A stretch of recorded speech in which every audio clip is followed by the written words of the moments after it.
Yung mga tao na hinahayaan kang makalipad ng mataas, ibig sabihin, tamang tao to sa buhay mo. Pag ang mga tao sa paligid mo, punong-puno ng insecurity sa'yo, iwan mo. Pag ang mga tao sa paligid mo, malungkot pag nagtatagumpay ka, iwan mo.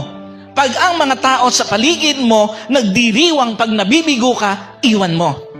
Dahil nasa maling tao ka o grupo ka. Yung mga tao na kahit kailan hindi makita ang importansya mo, maling tao yon sa buhay mo. Yung mga tao na kahit wala ka, okay lang sa kanila, maling tao yon sa buhay mo. If they don't feel your presence, let them feel your absence. Kung may isang bagay man na hindi ka dapat payagan para sa sarili mo, payagan mong tanggalan ka ng halaga ng iba. Kung may isang bagay man na hindi ka dapat payagan para sa sarili mo,